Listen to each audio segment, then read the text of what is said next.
Okay, friends, thanks so much for joining us here at noon. I'm Felicia Lawrence on the desk with meteorologist Sean Ash, and we got a different weather story today. It is so much warmer. Isn't it crazy? Yes, the sun is still out, so that also helps too. But yeah, you can tell it's warm. Yeah, it's windy, but it's coming from a warm direction. And the last time we hit 40 degrees was back on the 26th of November.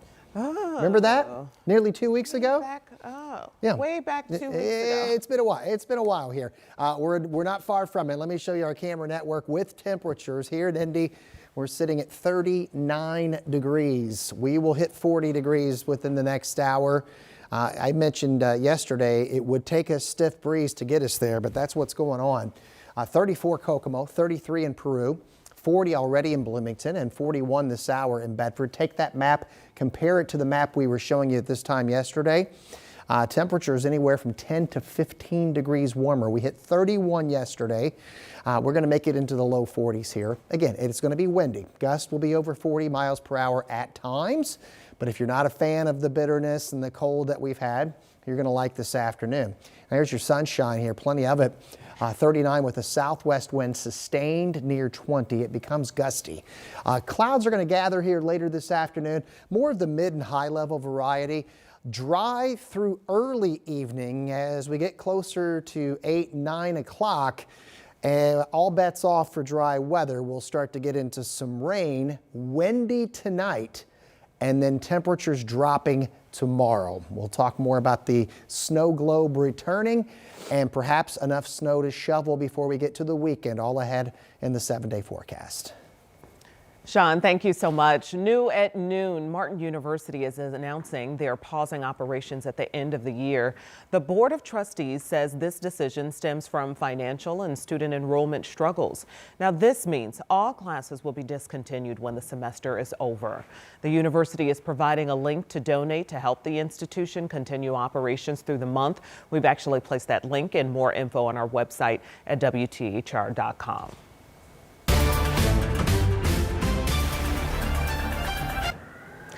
Well, the plan to redraw Indiana's congressional map continues in the State House and is one step closer to reality.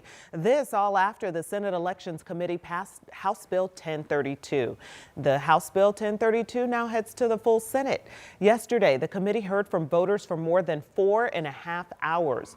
Democrats offered a handful of proposed amendments, but all of them were voted down. One Republican senator crossed the aisle to vote no on passing the bill forward.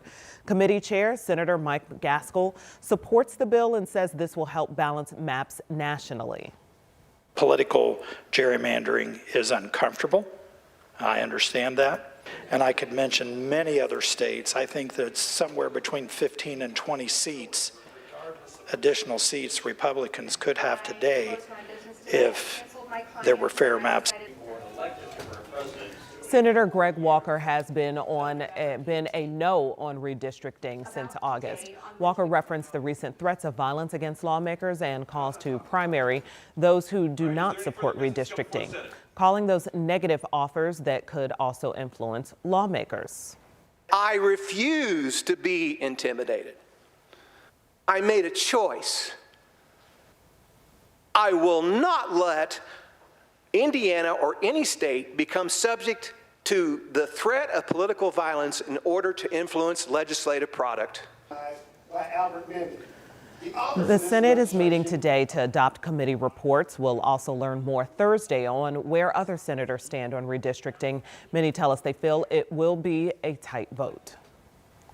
A suspect and canine officer are heard after a shooting involving police. This started around 1 o'clock yesterday afternoon on Belt Lane near Patton Lake in Martinsville. Police were alerted to a man breaking into the home. When officers got to the scene, they called for the person to come out, but say the suspect refused. That's when they released the canine. Well, it's one of your officers going down. It's one of your own. And that was very evident today because once that happened, one of the other officers picked it up and ran probably a tenth of a mile up a hill that I was winded walking up today to get it to a car so they could self-transport that to the emergency care. So it's one of your own. Police believe the suspect hit the canine with an object. The dog was taken to a vet clinic in Morgan County and is expected to be okay. Police say the suspect was hurt while breaking in. So far, they have not elaborated on the extent of the suspect's injuries. We're working to learn that as well as the person's name. Leaders with IPS tell us a teacher is off the job after allegations of excessive force on a student. A spokesperson says IPS Employee Relations launched an investigation early last month. It reportedly happened at Washington Irving School 14. The district alerted IPS, police, and DCS. The spokesperson says the DCS investigation is still underway.